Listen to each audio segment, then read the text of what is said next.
Hi welcome to YouTube Tamil.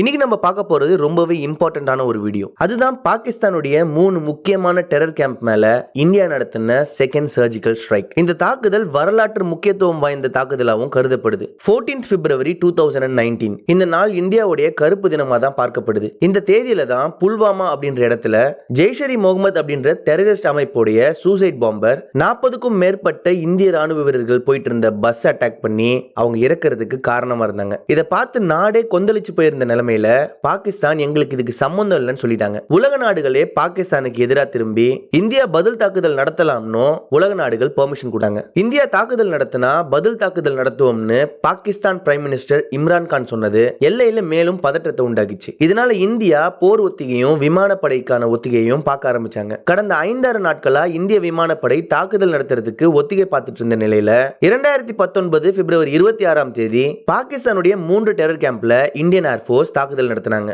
ஜெய்ஷ்-இ Mohammed, Lashkar-e Taiba, Hizbul இந்த மிகப்பெரிய 3 தடை செய்யப்பட்ட தீவிரவாத அமைப்பினருடைய ஜிஹாத் ட்ரைனிங் கேம்ப்ஸ் பாகிஸ்தான் எல்லைக்குள்ள இருக்கிற முசஃபராபாத், சக்கோட்டி அண்ட் பாலகோட் அப்படின்ற இடத்துல தான் அமைஞ்சிருக்கு அப்படின்னு மினிஸ்ட்ரி ஆஃப் டிஃபென்ஸ்க்கு இந்தியன் இன்டெலிஜென்ஸ் மூலமா தகவல் கிடைக்குது. குறிப்பா பாலகோட் அப்படின்ற இடத்துல 100க்கும் மேற்பட்ட ஜிஹாதிஸ்க்கு ஜெய்ஷ்-இ முகமது அப்படின்ற அமைப்பு ட்ரைனிங் கொடுக்கறதாவும் இதுதான் பாகிஸ்தானுடைய மிகப்பெரிய டெரரிஸ்ட் கேம்ப் அப்படின்னும் நம்ம இந்தியன் இன்டெலிஜென்ஸ்க்கு தெரிய வருது. கிடைச்ச இந்த தகவல் உறுதி செய்யப்பட்டதும் அதிகாலை 3:30 மணிக்கு இந்த 3 டெரரிஸ்ட் கேம்ப் மேலையும் மிகப்பெரிய தாக்குதல் நடத்தப்படுது. இது எதற்காக சர்ஜிக்கல் ஸ்ட்ரைக்கா பார்க்கப்படுதுன்னா லைன் ஆஃப் கண்ட்ரோலை தாண்டி போய் மிக துல்லியமாக லேசர் கைடட் பாம்ஸ் உதவியோட இந்த தாக்குதல் நடத்தப்பட்டிருக்கு. இந்த ஸ்ட்ரைக்காக பயன்படுத்தப்பட்ட எக்ஸ்ப்ளோசிவ்ஸ் உடைய மொத்த எடை 1000 கிலோவிற்கு மேல இருக்கும்னு சொல்லப்படுது. இந்த 1000 கிலோ பேலோட் கிட்டத்தட்ட 749 கிலோமீட்டர் பாகிஸ்தானுக்குள்ள கொண்டு போய் வீசப்பட்டிருக்கு. இப்படி ஒரு துல்லியமான அட்டாக் செய்யறதுக்காக பயன்படுத்தப்பட்டது 12 மிராஜ் 2000 ஜெட் வகை விமானங்கள். பங்களாதேஷ் வாருக்கு அப்புறம் இந்தியாவுடைய ஃபர்ஸ்ட் கிராஸ் பார்டர் ஸ்ட்ரைக்கா இது பார்க்கப்படுது. இந்த தாக்குதல் கிட்டத்தட்ட 21 நிமிடங்கள் நீடித்திருக்கு. அதற்குள்ள இந்த 3 இடத்துல இருக்கிற டெரரிஸ்ட் கேம்ப் மேல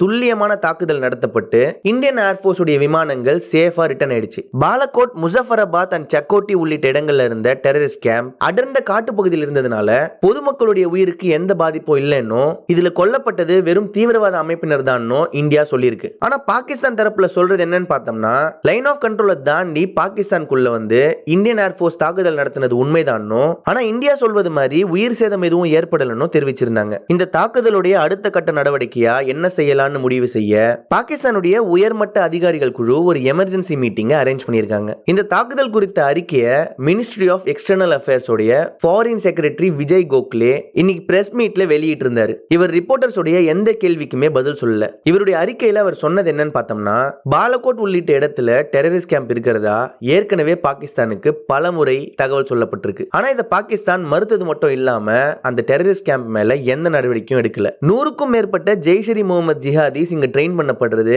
இந்தியாவால உறுதி செய்யப்பட்ட அப்புறமா தான் இந்த தாக்குதல் நடத்தப்பட்டிருக்கு. இந்த தீவிரவாத அமைப்பினர் புல்வாமா போல மேலும் பல சூசைட் அட்டாக் நடத்துவதற்கு எல்லா விதமான ஏற்பாடுகளையும் செஞ்ச நிலையில இந்தியாவுடைய பதில் தாக்குதல் இந்த திட்டத்தை முறியடிச்சிருக்கு. இந்த தாக்குதல் மூலமா பாகிஸ்தான் டெரரிஸ்ட்க்கு ஒரு எச்சரிக்கை விடுக்கிறதாவும் அது மட்டும் இல்லாம புல்வாமா தாக்குதலுக்கு இந்தியா சும்மா இருக்காது, பதிலடி கொடுக்கும் அப்படின்றத நிரூபிக்கிற விதமா ஒரு பழிவாங்கும் தாக்குதலா தான் இது பார்க்கப்படுது. இது போன்ற சூடான சுவாரஸ்யமான அப்டேட்ஸ் உங்களுக்கு உடனுக்குடனே கிடைக்கணும்னா நம்ம யூடியூப் தமிழ் சேனலுக்கு மறக்காம சப்ஸ்கிரைப் பண்ணுங்க, லைக் பண்ணுங்க, ஷேர் பண்ணுங்க, உங்க மேலான கமெண்ட்ஸை கீழே கண்டிப்பா பதிவு பண்ணுங்க. See you soon.